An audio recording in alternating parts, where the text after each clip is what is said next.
it's Deanna. Welcome back to the Ribbon Candy Hooking channel. Today we've been driving around Massachusetts, Vermont, heading out to look at some RugHooking stores, and we've been traveling through Putney, Vermont, came literally right off the highway, which is right there, to the Green Mountain Spinnery. And we were so happy and lucky to be able to get inside. It's a day that they're open and they're busy with production, and we just took a tour of the spinnery. And you're going to be able to see all that. They have a beautiful little retail shop in there, and then a big studio industrial space where they process and refine wool that people send in from all over the world. And it's just a super tour, so enjoy. Hi, my name is Kate Solomon, and we're here at Green Mountain Spinnery today, taking a look at our production floor. And we're starting here in the scouring department. David is there cleaning fleeces. So he is removing the lanolin from the wool, taking a lot of the dirt and other unmentionables along with it. Wow, and you can actually see that roller thing going, and there's like little bits of wool, little sheep curls on there. That's our scouring train, and what that's doing is it's pulling the fiber into 3 separate freshwater rinses. Whoa. And in between each little bath, it's getting squeezed between those rollers. That are compressed using the braking system from trucks. Whoa. So the fiber is getting squeezed and rinsed, and all of this is being done to try to prevent the fiber from being agitated, which would felt it. Yes. Because right now we've added wool, heat, and water. If we were to add agitation, the microscopic scales would end up interlocking with one another, creating a dense mat, which is sort of the opposite. Right, you want the opposite. You want it all nice and smooth, and you're going to comb it or something later to make it even smoother. We've got another machine for that. Yep. Neat. So from there, the fiber will get rinsed one more time in an old extractor that we have, and then it, believe it or not, goes into an industrial dryer. The extractor is able to remove enough water that the water is taken out of that felting equation, so when the agitation and the heat get added, we still don't have a problem. Holy mackerel. So like these bags that David is using, this is stuff that people have sent in? That's right. Okay, so people are sending in their sheep's wool, and you're refining it for them? We're processing it into yarn. Processing it, okay, so cool. And these machines are really old. They are. Yep. That is The machine that we have here at the spinnery is the extractor that's right around the corner. Okay, and that was great. manufactured in 1890. Is it this thing, the round thing? That's the extractor right there. That is, you have to check that out, so that is a cool thing. Oh, that is so neat. So it's going through its freshwater baths there. Neat. So next up is the picker. So all of these teeth comb through the fiber and break it up into smaller parts. That allows us to start the blending process. So when we're making a yarn that's a combination of different fibers and or different colors, we can layer out the ingredients on the floor here and start feeding it through the machine. The fiber goes through a tube in the wall. And you've got the dark sheep wool and the light. So are you separating those two or not so much, or does it matter? It depends on the yarn that we're making. Oh, For okay. some customers, they only have the dark fiber that they're sending us, and we'll create a dark yarn with that fiber. Okay. In other cases, people are sending us different colors that get blended into a sort of soft gray or taupe. It all depends on what we get and what the customer wants as a finished product. Neat. And so if they send you like a darker, like those bags were, can they ever become lighter, or they just remain that color? They remain that color. Okay, yep. So the fiber comes through the tube in the wall and ends up filling this room. Oh, wow. Filling this room? Depending on the size of the batch. Yeah. So a smaller batch won't fill it, but Right. we've also processed upwards of 200 to 300 pounds of fiber at a time. Yeah, there's little bits stuck up there. How much does it take? That much? 200 pounds to fill the room, or less? About that. Yeah. Wow. The picking process ends up teasing out the fiber and adding a lot of air to it, so it increases in volume pretty dramatically. Right. The guys who run the carding machine will check the fiber's texture and consistency And they'll often run it through the system several times until they think it's ready to go to the carding machine where it's headed next. This would be a great room for a horror movie. Probably. Unrelated. Yeah. But you can see all kinds of potential. Yes. It's just a bit scary. I wouldn't want to be locked inside this room. So the good news is the door doesn't have a lock. So you That don't is have to worry good. about That is good. I'm going to remove that from my night streaming. Um, This is beautiful. So on the fiber's last trip through the picker, Yep. it will be sprayed with a little bit of spinning oil that's going to help it move through this machine where it's headed next. Okay. We have a couple of different options for that. So we have a petroleum-based oil that's very inexpensive. We're actually trying to phase away from that towards an organic canola oil blend. Okay, nice. That we use for a lot of the organic spinning that we do. Yeah. Which is a vegetable base, so it's much less impactful Yes. on the environment.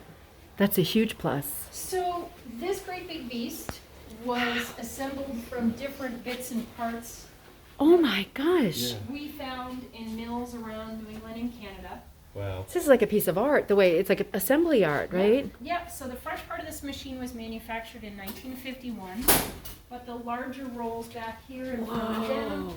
both celebrated their 100th birthday about 2 years ago. Holy mackerel. So you'll see that all of these rolls are Yeah. covered, believe it or not, in fabric that has these metal barbs embedded in it. And those metal barbs all work in concert with one another to comb the fiber out. Wow. So they are continuing the blending process, but they're also getting the fiber all aligned in the same direction. Wow. So it's all, Does this make like a terrific noise when it's going? Yes. Okay. Yeah, everything here does. It does. So there's various different ways that yarn is produced, and that's dictated by the machinery. We are a woolen spun mill because of this carding machine. Okay. So the woolen spinning process basically creates a messy web-like structure, and Okay. it does that by folding up the network of fiber that stretches across this deck. It gets brought up and over by this conveyor belt and laid out sideways before it continues on through the machine. And Oh my word. you should pat this because it's really soft and delicious. Gorgeous. Oh my God. It's so much softer Oh, than, wow. than one would imagine. Yeah. So this machine is sort of spreads it out almost like frosting on a cake. That 90-degree change of direction that it Yeah. gets before continuing on in this direction means that short and medium length fibers get caught in that web-like structure. Okay. There's a lot of air inside that. Oh yeah. So woolen spun yarns are much more similar to hand spun yarns. They have a lot of elasticity to them Yep, because of the and weave. a lot of loft. Yep. Yeah, so they're sort of ideal for newer knitters because that elasticity compensates for inconsistency in tension. The yarn can sort of balance itself out when it gets How blocked. neat. The worsted spinning process, which is not what we do here, has different machinery and would keep the fiber in alignment all the way through. Okay, so you would never change direction. Yeah. Okay. So it gets wrapped up in a strong, dense cable-like structure. Okay. It typically is heavier, Yeah. stronger, and it has a longer reflective surface, so it's shinier. It looks Okay. more polished, irregardless of the fiber that's included in it. I see. That's interesting. It's Yeah. it's such a small tweak, but it Yeah. creates a completely different end product. Yeah. That's right. Yeah. So the fiber keeps going in this direction, and we'll head to the end of the machine. I I'm can't just get gonna over how sneak pretty these past you. machines are. Yeah. I mean, it's yeah. I love it's the industrial It art was stuff. really- Yeah. God, it's gorgeous. Almost This a looks it's like wheel. the inside of a piano or something, or Yeah, a whale's jaw. Yeah. So I like to stop here and just show you how fragile that last network is that comes off that Oh, final wow. roll. Wow. You can see It's right like through a it. Perfect cobweb. Yeah. So it's fragile enough that it gets shredded apart by these leather belts. These belts then feed that strand in between rubber aprons that jostle against one another. Yep. That a little bit of friction is enough to twist that strand into the pencil roving that's the finished product of this machine. Wow. Wow. Wow. Look at that. Yeah. Huh. So it's Oh man. super duper messy, sort like we talked about. Yep. You know, it's not sort of organized, but at this point, it's also really fragile. Yep. So we need to spin it, twist Yes. it on itself to give it some strength. That makes sense. wow. So great big rolls. Beautiful of this machine is, though. Even this part of it. All these different. Oh man.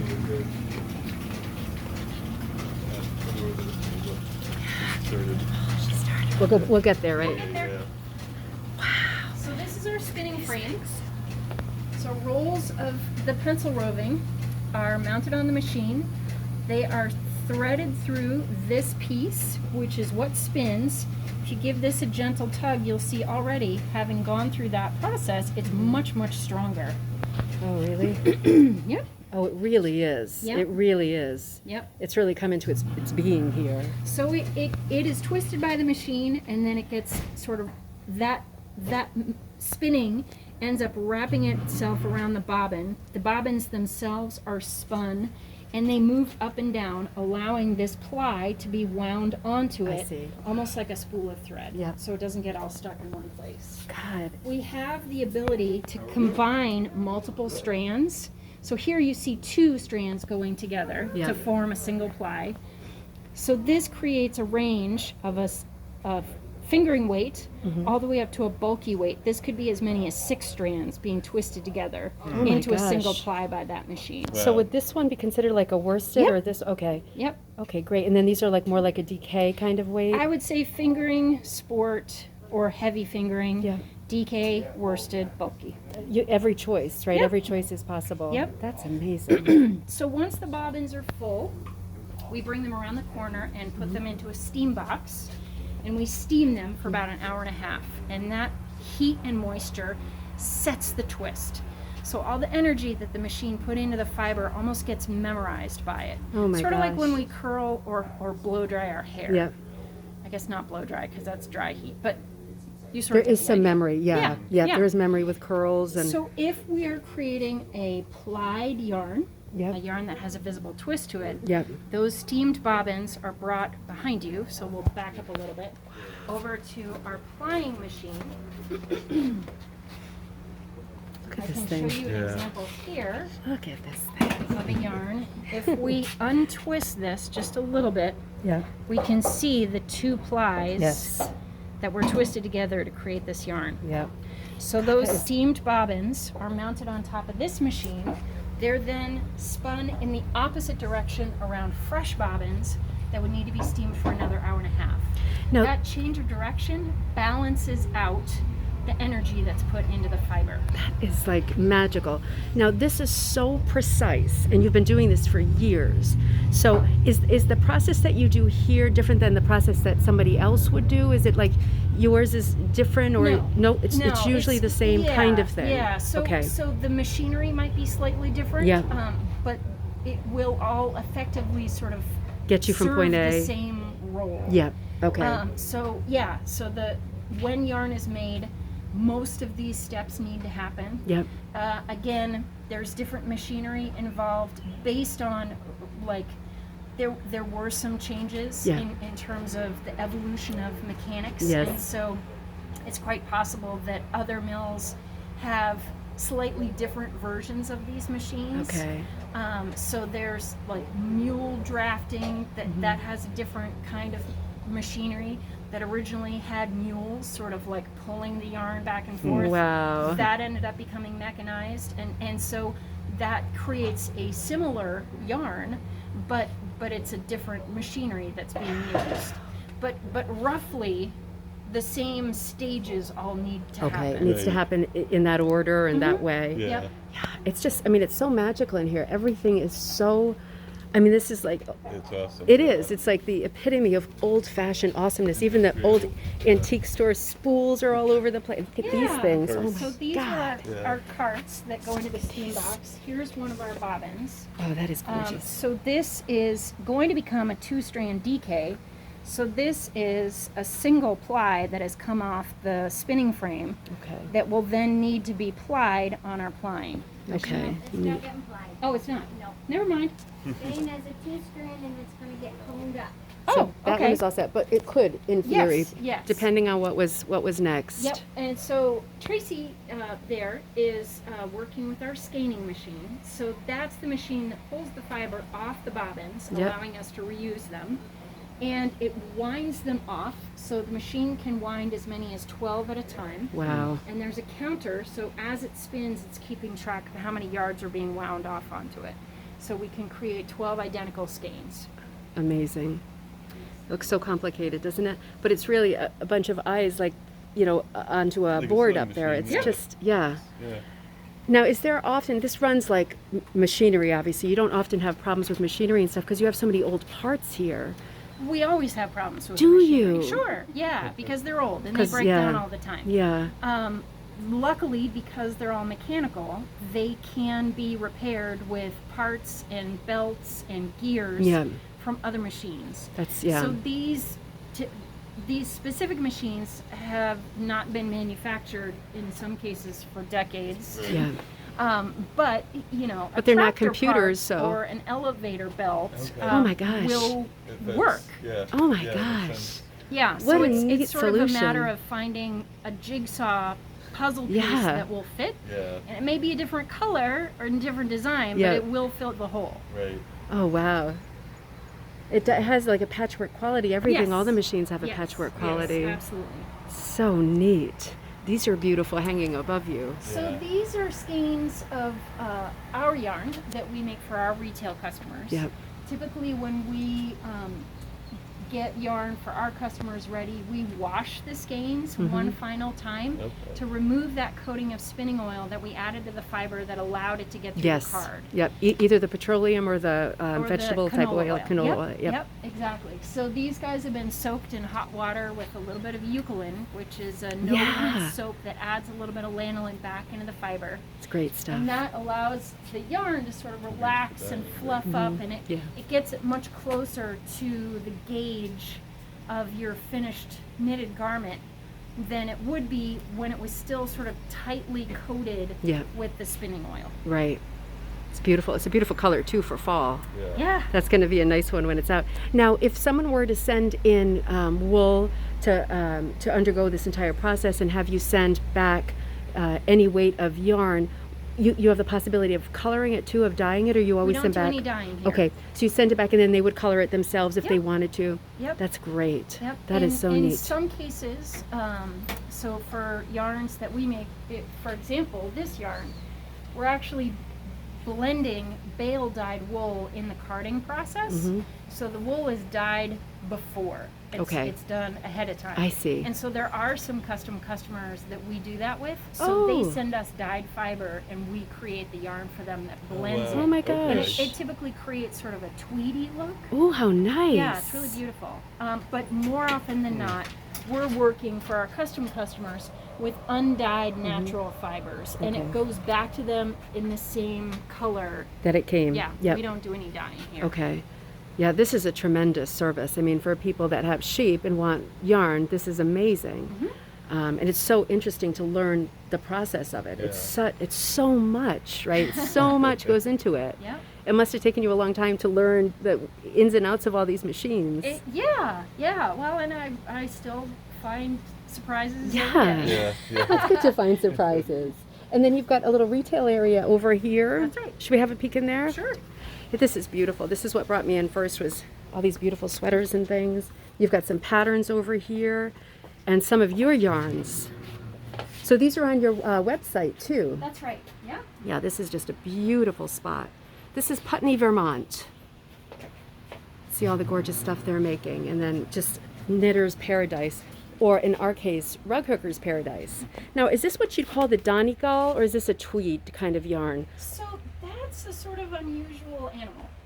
That yarn is our cotton comfort, and so it's a blend of wool and cotton. And the tweedy effect that you're seeing there is actually caused by the dye striking or absorbing the different materials in that yarn at different rates. So Wow. it gets absorbed by the wool more readily than it does by the cotton. Wow. And so what you're seeing there in that tweed is actually the cotton content of the yarn. Huh.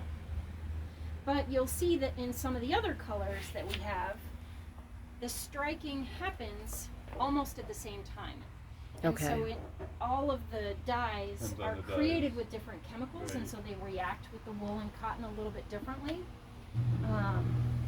Up there, where your camera's focused now, Yep. those are all 100% wool, and those are the bale dyed blended Okay. yarns. And so the tweedy effect that you see there is actually created by wool of different shades being blended together in the picking and the carding process. Oh my gosh. And if it's not picked super duper closely, then like little nubs Yeah. of the raw color Yeah. make it through into the finished product, and that's how that tweed ends up in that yarn. That sounds like a happy accident kind of thing. Exactly. Yeah. That is so neat. Well, this is such a great stop. Thank you so much for running this tour with us. You're very welcome. It's definitely mask time. It's a weird time of the year, so we really appreciate you doing this for us. It's our pleasure. And we'll see you again soon. I hope so. Bye. Bye.